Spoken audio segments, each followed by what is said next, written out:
Hi hello friends, welcome. ഇന്ന് വളരെ ഉപകാരപ്രദമായ കുറച്ച് കിച്ചൺ ടിപ്സൊക്കെ നോക്കാം. നമ്മൾ ചിലപ്പോഴൊക്കെ മാർക്കറ്റിൽ നിന്ന് വലിയ കുപ്പിയിൽ സൺഫ്ലവർ ഓയിൽ അല്ലെങ്കിൽ ഒലിവ് ഓയിൽ അങ്ങനത്തെയൊക്കെ മേടിക്കാറുണ്ട്. അപ്പോൾ ചില സമയത്ത് നമ്മൾ അടുക്കളയിൽ ഇതൊക്കെ യൂസ് ചെയ്യുമ്പോൾ ഒരുപാട് എണ്ണ നമുക്ക് ആവശ്യത്തിൽ കൂടുതൽ പാത്രത്തിലേക്ക് ഒഴിക്കേണ്ടി വരും. അങ്ങനെ വരുന്ന സമയത്ത് നമ്മൾ ഇതേപോലെ വാങ്ങിച്ച ഉടനെ തന്നെ വലിയൊരു ഹോൾ ഉണ്ടാക്കരുത്. ചെറുതായിട്ടൊന്ന് പൊട്ടിക്കുക മാത്രമേ ചെയ്യാവുള്ളൂ. പിച്ചാത്തിയിട്ട് ഞാൻ ജസ്റ്റ് ഒന്ന് വരഞ്ഞത് മാത്രമേ ഉള്ളൂ. ഇതുവഴി കുറച്ച് എണ്ണ മാത്രമേ നമ്മുടെ ആവശ്യത്തിന് വീഴത്തുള്ളൂ. അപ്പോൾ എണ്ണയുടെ ഉപയോഗം ഈ രീതിയിൽ നമുക്ക് കുറയ്ക്കാം. ഇനി രണ്ടാമത്തെ ഒരു ടിപ്പ് നോക്കാം. ഇനി നമ്മുടെ വീട്ടിൽ സവാള എല്ലാ കറിക്കും ഉപയോഗിക്കാറുണ്ട്. ഒരുവിധപ്പെട്ട എല്ലാ കറികൾക്കും സവാള ധാരാളമായിട്ട് നമ്മളൊക്കെ ഉപയോഗിക്കാറുണ്ട്. ആ സമയത്ത് ഒരുപാട് നമ്മൾ അരിയേണ്ടി വരുന്ന സമയങ്ങളിൽ എന്തായാലും നമ്മുടെ കണ്ണിൽ നിന്ന് ഇങ്ങനെ വെള്ളം എടുക്കും. ഭയങ്കര ഇറിറ്റേഷനും ആയിരിക്കും കണ്ണിന്. ആ സമയത്ത് ഇത് കണക്കൊന്ന് കട്ട് ചെയ്ത് തൊലിയെല്ലാം മാറ്റിയെടുത്തതിന് ശേഷം നമ്മൾക്ക് ഒരു ടിപ്പ് ചെയ്യാം. അതിനുവേണ്ടി ഒരു പാത്രത്തിൽ കുറച്ച് വെള്ളം എടുക്കാം.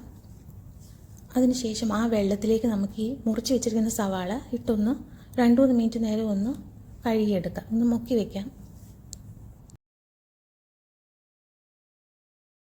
അപ്പോൾ ഇതേപോലെ സവാള ഒന്ന് വെള്ളത്തിലൊന്ന് കഴുകിയെടുത്തതിന് ശേഷം നമ്മൾ കട്ട് ചെയ്യുവാണെങ്കിൽ കണ്ണിലധികം വെള്ളം എടുക്കുകയോ അങ്ങനെ കണ്ണിനൊരു ഇറിറ്റേഷൻ ഉണ്ടാകുകയോ ഒന്നും ചെയ്യത്തില്ല. അപ്പോൾ എല്ലാവരും ഈ രീതിയിൽ സവാള കട്ട് ചെയ്യുന്നതിന് മുമ്പ് ഒന്ന് വെള്ളത്തിൽ ഇതേപോലെ ഒന്ന് മുക്കി വെച്ചതിന് ശേഷം നമുക്ക് കട്ട് ചെയ്യുവാണെങ്കിൽ വളരെ ഈസി ആയിരിക്കും. അപ്പോൾ ഈ രീതി എല്ലാവരും ട്രൈ ചെയ്ത് നോക്കണം.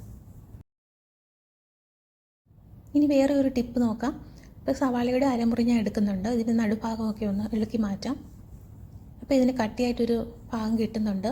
ഇനി വീട്ടിൽ നമുക്ക് ഫോർക്ക് ഉണ്ടായിരിക്കും. അപ്പോൾ ആ ഫോർക്കൊന്ന് എടുത്തിട്ട് ഇതിലേക്ക് നമുക്കിതൊന്ന് വയ്ക്കാം. അപ്പോൾ ഇത് കണക്ക് ഫോർക്കൊന്ന് പിടിപ്പിച്ചിട്ടുണ്ട് ഇതിലേക്ക്. ഇനി നമുക്കിത് ദോശക്കല്ലിലൊക്കെ നമുക്ക് എണ്ണ തേക്കാനായിട്ട് ഉപയോഗിക്കാം.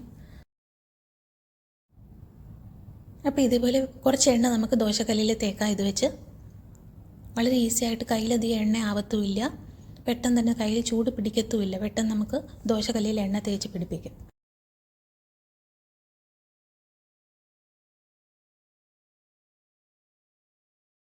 ഇനി വേറെ ഒരു ടിപ്പ് നോക്കാം.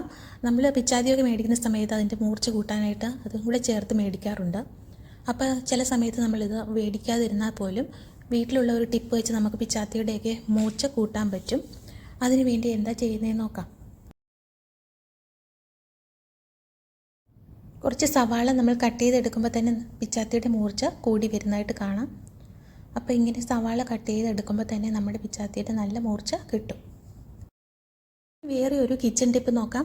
നമ്മൾ പച്ചരി അല്ലെങ്കിൽ പുഴുക്കലരിയൊക്കെ കൂടുതൽ മേടിച്ച് വയ്ക്കുന്ന സമയത്ത് ഇത് ഉടനടി ചിലവാകത്തില്ല.